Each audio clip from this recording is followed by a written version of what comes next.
Welcome to another episode of Howling with the Wolf, guys. Pre-Thanksgiving edition. Hope all of y'all gobble on some turkey, ham, spaghetti and meatballs if y'all Chuck Pagano. Whatever you eat for your happy meal. I hope you guys have plenty of it. Get full.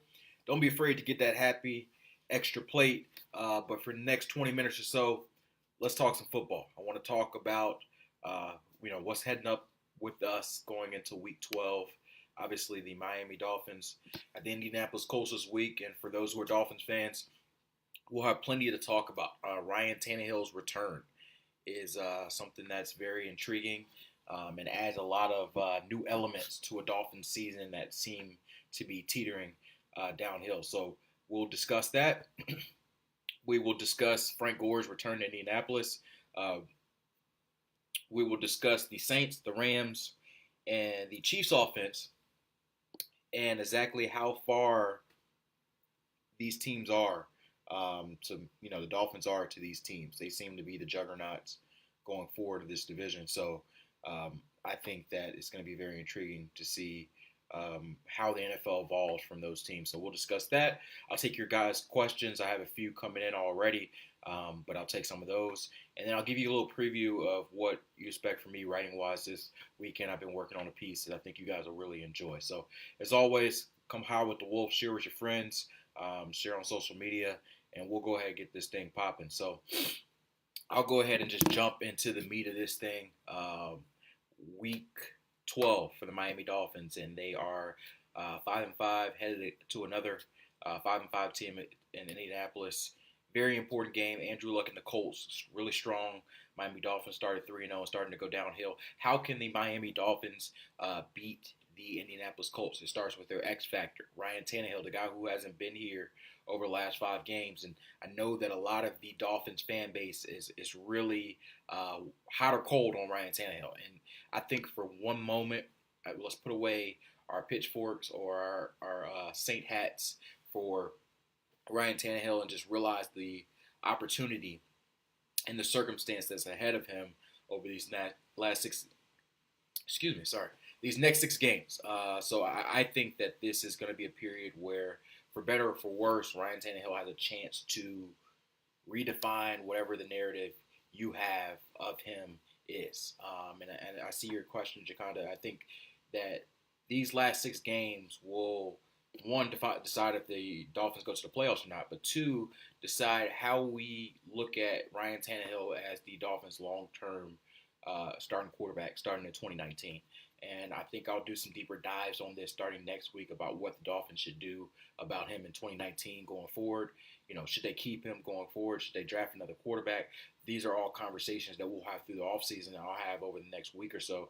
But I think for Dolphins fans, they should put their pessimism away for at least 1 week and say, this week may be the most important game of the season against the Colts, another 5-5 team.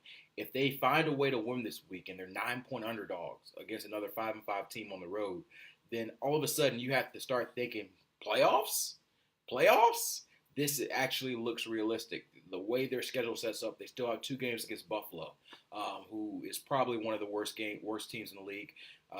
You have a game against Jacksonville, who is expected to be a lot better than they are, and that seems like that's a really winnable game. So you're looking at, if you can win against the Colts, that's 9 wins for you that are drawn out, and that 9 wins usually makes the playoffs. So I think this game, if the Dolphins can find a way to win it, can really legitimize a path for them to get to the playoffs. Now, will they win it? That's a completely different question. Andrew Luck is looking extremely hot, and that offense is something that the Dolphins are going to have to keep up with. And we're going to see really quickly how Ryan Tannehill's shoulder looks. From what I know on his shoulder, he's not 100%. He's still dealing with pain, and he's going to still deal with pain throughout probably the rest of the season. So we've seen him in practice. He doesn't have a lot, all the same mustard that he threw with before in the season. I'd say, he maybe looks 80% of himself. And then I think the Dolphins have decided that 80% of Ryan Tannehill is better than 100% of Brock Osweiler. And I don't disagree. I've seen Brock Osweiler. We've seen what he could do. He is who he is, a backup quarterback in this league. He kept him afloat. But now you have to sink or swim with the guy that Adam Gase loves as his franchise quarterback. So I think that these last 6 games are Ryan Tannehill's chance to say, you guys are wrong. I deserve to be here. I deserve to be their franchise quarterback. I'm skeptical that we will see something different than what we've seen, but I do think that we owe him the chance to prove one way or the other. Can he lift this team to the promised land? It's his job to take it home. 5-5, it's wide open for you as a starting quarterback to get win 4 out of the next 6 games against winnable opponents and lead your team to the playoffs starting this Sunday. So I think that this is a situation the Dolphins would take given everything they've dealt with, particularly injury-wise. So as far as how I think Ryan Tannehill will look, I think that you'll see the Dolphins help him out a lot with what they ask him to do. I don't think that there will be a lot of deep balls in the route. I know that he's thrown with trainers up to 50 yards. I know that I talked to a couple of receivers and they said he's thrown some deep balls, but I think the Dolphins are cognizant that he doesn't have the same velocity or the arm strength given his shoulder injury than he had previously. So I think smartly they will throw a lot of those short routes, a lot of the bubble screens. They'll use his legs a good bit and make him a mobile quarterback on read options, which I think is a smart play because Brock Osweiler is like a statue back there. So now you get a mobile quarterback, puts a lot more pressure on defenses, and ultimately makes the Dolphins more difficult to defend. I think you'll see them put Kenny Stills in some areas where he can run on some post routes, whether those are traditional posts or deep posts, try to get him more involved in the offense. He has been, a disappearance from the offense pretty much since Ryan Tannehill left. So I think that's what you'll see the offense look like. I wouldn't expect any 300-400 yard passing games for Ryan Tannehill, but I think you'll see his overall element lift the offense. Adam Gase joked with us today, he would love a shootout because that means they score an offensive touchdown, which they haven't done since October 25th. Incredible, October 25th against Houston. So they need offense, and that's the only way they're going to have anything different than what they've shown over the last couple of weeks. So that's sort of my thoughts on there. I want to quickly talk about Frank Gore and give you guys a preview. I've been working this last week and a half on a story about Frank Gore. He's returning to Indianapolis, and I just got talked to him on the phone earlier today, and he excited, pumped up to go, but he's trying to treat this as another game, just like any other game would be for him. But I talked to about 10 to 12 of his former coaches and former teammates about what makes him special, some of their favorite memories, and why they think he's still trucking along at 35. So I think that'll be something that you guys will really enjoy. I talked to Jim Harbaugh, who had some really interesting memories and special thoughts about Frank Gore. Talked to Delaney Walker, who played with him in San Francisco. So I'll give you that preview. I won't tell you guys anymore.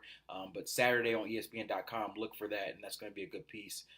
But I think that Frank Gore is going to be a huge key for the Dolphins this week because I think that they're going to lean on the run game. They're going to try to shorten the game, particularly with Andrew Luck, playing so well on offense, and they're going to hope that they can get a turnover or two forced, on the Colts to keep this game close. So I think they got a chance. But they're going to have probably play one of their better games. It's like a Chicago Bears game. They played against Chicago Bears. I think it's a very similar situation where a lot of people would be surprised if they won, but it is a winnable game. So I'm going to be out there. I'm intrigued to see exactly what happens. I think for reporters, from my perspective, I hope that they're in the playoff run, thick of it, because it makes more interesting for me, more fun. So I hope they're competitive at the very least. So that's what we wanted to, talk about, discuss. I had a few questions coming in that I want to go ahead and get to for people wanting to get in. And as always, if you guys have questions, just fire them away on that channel. I see your question, Lewis. I see you, Felipe. How you doing, man? It's all good. I'm running late too, working on the Frank Gore story, so no worries that you're jumping in late. The one element that I want to talk about, somebody asked me about the essentially, they asked me about the Saints and the Rams offense and the Chiefs offense. So we saw last night, or what was that, Monday night on TV. If you guys watched, it was a 54 to 51 game where we saw Andy Reid and Sean McVay's boys running up and down the field, offensive shootout, modern era NFL. And I'm sure as Dolphins fans, everybody's looking at envy like, I wish that was our team. I wish we had that scheme like that. And I'm sure 30 other NFL teams are thinking the same thing. But I think that that sort of creative thinking that we get out of Sean McVay and Andy Reid are what separates teams and the best offenses from, frankly, what we've seen from the Dolphins over the last few weeks. So I think that Adam Gase is capable for some of those things. He actually joked with us sort of under his breath on earlier this week that hey, he put up 51 points with Peyton Manning out in Denver, and they beat Dallas, who also scored 48 in the shootout. And I talked to running back coach Eric Studesbill, and he remembered that game. He was on that Denver staff. Um, and he remembered it vividly. He said they had a Peyton Manning bootleg in the offense as well. So Adam Gase wants to remind you that, hey, I'm not too far from being one of those young offensive geniuses to light it up, but we haven't seen it a lot lately. So it's going to be on him to get there. I think there are three things that are separating the Dolphins, and three major things. There are more than three things, but three major things that are separating the Dolphins from being the Saints, the Rams, the Chiefs of this era. I think one, they don't have the consistent quarterback play that these teams have. Drew Brees, Patrick Mahomes, and Jared Goff all are quarterbacks who have, one, been healthy, two, have consistently made plays when plays aren't available. And that's typically how I judge a quarterback. I think that Ryan Tannehill is a very capable starting quarterback. Even if the Dolphins let him go after this year, I think he's going to end up getting another starting gig somewhere. But too often he does not make plays that are not presented for him based on either the offensive line, the scheme, or just what is going on with the defense. So I think that's what separates the team. I think that's number one step the Dolphins have to do to get to where the Saints, the Rams, and the Chiefs are on their offense. Number two, they have to have consistent playmakers that scare defenses. They had one in Albert Wilson that really electrified defenses early in the year. And he's a yak monster. He obviously got injured for the year, that hip injury, but you saw him take over a game. That Chicago Bears game, that was the Albert Wilson game. That shows you I'm for real. I'm a playmaker. I got juice. That's sort of a label that, I labeled out there with Vance and Joseph when we were in Denver. Juice. You got to get some juice on offense. How do you find juice? You find guys that when you put them in the game, you have to account for them at all times, and they give you extra juice. They give your offense that extra. I don't know if you guys have ever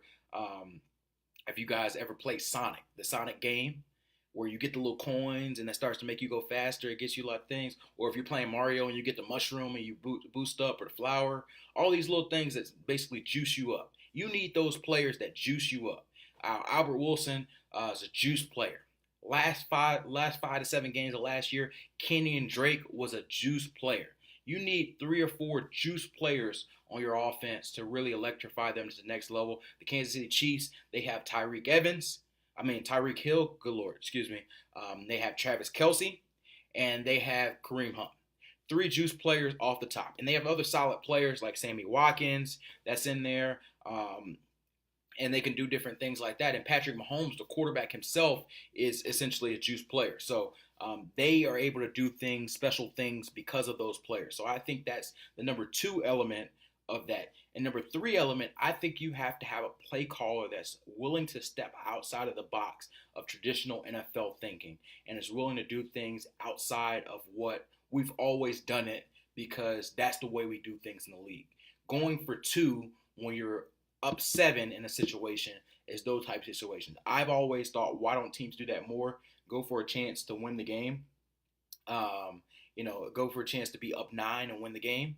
And, situations like we saw with the Rams, where they're throwing the ball on first down when they have a chance to run off the clock. It didn't go well for them there, but too often teams are content with playing not to lose instead of winning. You have to have a coaching staff that's willing to buck the trend, willing to accept the blame if it doesn't go bad, and be able to take it to the next level. So I think Adam Gase has that in his genes, and he has the ability to do it, but he has to trust the players around him, and particularly trust his quarterback to take that to the next level.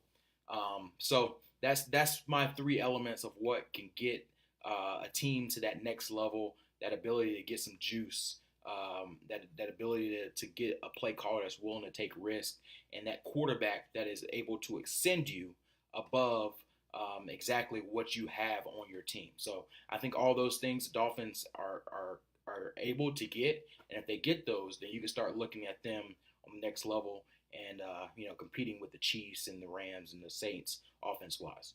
Chris Beta asked me a question on Twitter and said, "Is this a must-win game for the Dolphins?" And I think that must-win is a little strong for this game because there is a way for them to make the playoffs and not win this game. But let's just say it'd be more advantageous for them to win this game. Like I mentioned, it makes their path to the playoffs a lot easier, a lot simpler than it was before. If you guys give me one quick moment, let me pause. I got to grab my charger before my laptop dies so I can continue to get and talk with you guys. Give me 10 seconds and I'll be right back.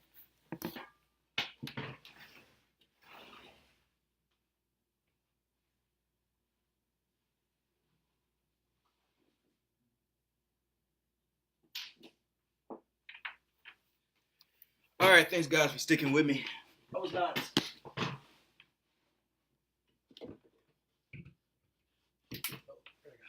I was not as well prepared for this episode, so I had to go grab my charger really quick. But thank you guys for sticking. Here we go. So where were we? So I had one other question I wanted to answer to, and I'll go ahead and jump to you guys' questions. Matt Blessing, cool name, Matt Blessing. Bless him, as Jarvis Landry would say. Matt Blessing asked, any word on Juwan James, Laramie Tunsil? Quick injury update. Laramie Tunsil said he's playing this week. Said he's good to go. Juwan James was less certain, but they both practiced this week, 2 consecutive days, so it looks positive for them. Kenyon Drake and Devontae Parker wore red jerseys, meaning don't hit me, because of their shoulder injuries. Parker looks a little bit more shaky than Kenyon Drake, but both of those guys will be something to watch towards Friday. And then obviously Ryan Tannehill is starting, and Bobby McCain is out of concussion protocol, meaning that he will be good to go, which is a good sign for the Dolphins defense. So let's see, what questions do you guys have? You guys have a few. And let's go ahead and attack these. Let's see. Felipe, it says, is the Rashad Jones situation dying down, or is the drama going to extend into the offseason? From what I understand, it sort of died down, at least to the point where it isn't a big issue on the day-to-day basis. I don't know if it's truly been resolved. I think it's sort of we're in the season and it's best for all parties that we focus on football sort of thing. I think in the offseason, you may be able to resolve these things truly. We still don't officially know exactly what happened between Matt Burke and Rashad Jones. All we've heard is that there was some sort of disconnect, some sort of disagreement, and Matt Burke, sort of got thrown into the fire a little bit based on what happened. So we don't know if Matt Burke was more in the wrong. We don't know if Rashad Jones was more in the wrong. We do know that Rashad Jones was benched for a quarter, so he had some culpable responsibility there. But Rashad Jones' contract, they ain't getting out of that. He getting his check regardless. So, Rashad Jones know that he has a sort of leverage that really gives him a sort of security, regardless if he was right or wrong for this situation. So we'll take it as there. Tanya Campbell, that's my mom, is asking, who is your Super Bowl prediction? Mom, thanks for joining my chat. I appreciate your support. Same for my wife, who is joining as well. And they are. She's asking, who's my Super Bowl prediction? I'd love to see Chiefs and Rams, which we had, the Monday night. But I think my prediction is going to be half of those teams. I think the Rams will make it, and I think the Patriots will make it in I know Dolphins fans, close your ears. The Patriots and the Rams, I think, will be the two teams that make it for the Super Bowl. So that's my pick, and I think that Sean McVay gets a Super Bowl ring out there in LA for those guys. So that would be my prediction for today. I think that Sean McVay has an argument to be the best head coach in football right now, and I think that they have one of the best coaching staffs in the league with Wade Phillips running the defense out there. So Rams fans have plenty to be happy with, and they have a lot of young talent. I know somebody earlier, Louis Velasquez, mentioned, Gurley. in the MVP race, but they have so much talent. They have so much young talent that the future is bright for them. Um, and it's good to be a Rams fan for those 5 people in LA that show up to those games. I do have the juice. Question from my wife: do you have the juice? Of course, I have the juice. I am the originator of the juice, so of course that I would have the juice.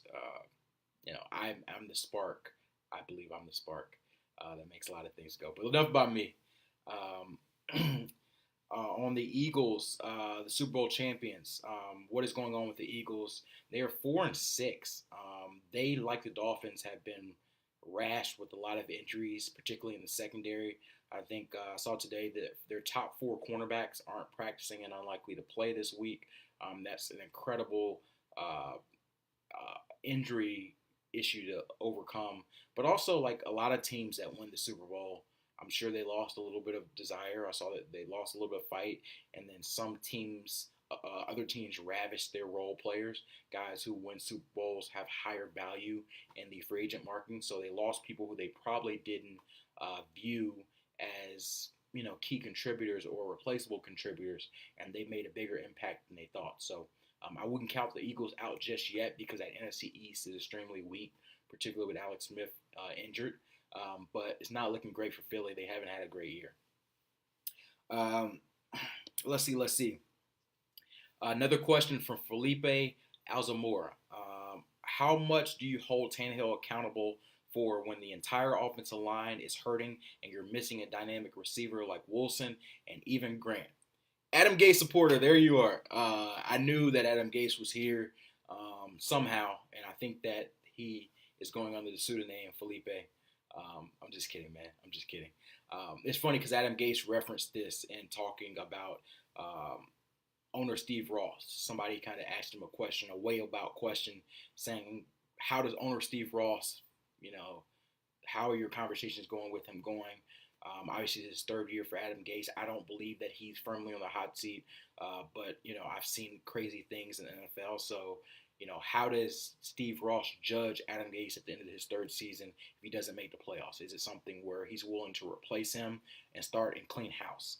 I think those injuries, like you mentioned, will have a big impact on why Adam Gase will be the head coach for the Dolphins in 2019, no matter what happens at the end of this season. I think that Adam Gase has shown Steve Ross his potential and taking him to the playoffs in that first year. And I think that Steve Ross probably believes that among all the coaches, Adam Gase provides that offensive genius that you're looking for in this next era of offense. So I think that he'll probably give Adam Gase another chance, at least to potentially groom his other quarterback. So I do think that, Adam Gase is dissolved. And then as far as your Tannehill accountability question, I think that, and I know a lot of people think it's cliche, but availability is the best ability. And he's missed 25 of the last 30 starts that he's had an opportunity to start. It's not his fault. It's not his fault. Some of these injuries are flukes. He had a knee injury, a torn ACL. You can't, predict that. A capsule injury that happened on a fluke situation. None of these are his fault, but you need your quarterback to be available. And I think that, even when he has been available, he's been adequate to solid, but he hasn't been someone that you can believe that takes you to the Super Bowl. So I wrote an article last week, or actually a few weeks ago, on how long can you wait for Ryan Tannehill. And my premise and my thought, is that at some point you have to make an executive decision. You can't wait until Ryan Tannehill's 34, 35 years old to say that he's not the guy. If you want to further this team, you have to look at these last 6 games, look at what he puts on the field, and make an observation one way or the other. Either we're going to start over, we're going to be willing to be bad, we're going to stink, or we're going to bring in another quarterback to compete with him and at least see where it rolls, or we're just going to roll with Ryan Tannehill, do or die. And if you choose the latter, then I think you're setting yourself up for mediocrity, which you've had for much of the last 2 decades. So I am willing to be proved wrong. And I'm willing for Ryan Tannehill to blow it out of the water over the next few weeks and prove that he can be the guy. But until I see it, I'm going to continue to believe that there is a better option. There's better long-term options for the Dolphins to potentially be great, which should be the goal of every franchise. So, thanks always for these questions, man. I do these chats every week, and if you guys missed it last week, check it out on YouTube. I did a sports journalism chat for those who are interested in the industry. I gave my tips, shared my story, and it's something a little bit outside of the normal NFL talk I talk. But I think it's just as important for those of you who, want to be doing something like I'm doing, working for ESPN, or think that this sports industry is something that, you'd like to get a try. I encourage you to go back on YouTube, look at some of the things we talked about, and hopefully we'll do some of those more in the future. As always, subscribe to my channel, share my work, and I love talking in this kind of laid-back platform for you guys. It's a good way for me to get to know what's going on in the Dolphins base and the NFL base and answer you guys' questions. It's also a chance for you guys to kind of understand me outside of what I write and what I do on TV. So let's keep this flowing. Let's keep building this audience. Keep sharing with your friends, other Dolphins fans in the community, and we're going to rocket this to the next level. So I'll take a couple more questions. I'll give my predictions and X factors, and we'll get ready for Thanksgiving, man. I got to get ready. Get me extra sleep. Stock up. No eating. You can't eat before Thanksgiving dinner. That's the go-to thing, right? Everybody agrees with that. You don't eat breakfast on Thanksgiving, right? Right? Okay. Felipe's been active on the questions, and Felipe, I appreciate you. I appreciate you holding it down for the team. For those who don't like to ask questions, Felipe's been holding it down for y'all. He's talking about Gase's play calling. Favorite fan topic. He said, I don't hate Gase, but the dude needs to relinquish play calling to someone upstairs if he wants to keep his job. Play calling is so dull. A fan's favorite complaint is play calling. I have a standard that I do not complain about play calling for the most part, 90% of the change, and I think I won't change that. I can't do Adam Gase's job better than him. Nobody on Dolphin staff, including Dow Loggins, his non-play calling offensive coordinator, can do his job better than him. So, yeah, there's some such situations where you're like, why did he run the ball on 3rd and long? Why did he throw a bubble screen when he should have thrown the ball down the field? A lot of these questions are reasonable. I ask these questions to him all the time because it's my job to challenge him. But I don't think he should relinquish his play calling duties. He's a good play caller. We've seen it with the way they got playmakers open. And I think that he still is going to be able to get some things rolling. He's just going to have to figure out how to do it with a limited quarterback. So that's my thought on that. Prediction for this week. I am sorry, Dolphins fans. I am going to predict a loss. 33-24 Indianapolis Colts this week. I think that Andrew Luck is just too much. He is really special. I actually talked to Frank Gore earlier this week, and he just talked in envy about not getting a chance to play with Andrew Luck when he was healthy. But now seeing him under that offensive line and their young running back Marlon Mack, the Dolphins are going to have to play a plus game and hope the Colts, aren't as top notch to knock them off, given the talent on both teams. But I think it's possible, but I do not think it happens. Colts 33, Dolphins 24. X factors, really quick. 3 X factors for this game. Number 1, Bryce Butler, the Dolphins receiver they just signed, essentially to replace Jakeem Grant and to give them depth in case Devontae Parker doesn't play on Sunday. Speedster, spent most of his career in Dallas. He has a lot of speed. We don't know exactly how much of the offense he knows at this point or how active he'll be in there, but they need a playmaker, and Bryce Butler can be there, their guy, and that can open up things for other receivers and the offense as a whole. So I think Bryce Butler is my number 1 X factor for this game. What does he contribute? My number 1 X factor outside of the obvious people, Ryan Tannehill, those sort of people. But Bryce Butler, number 1 X factor this week going forward. So number 2 X factor I will have to say is, what should I say? I think that,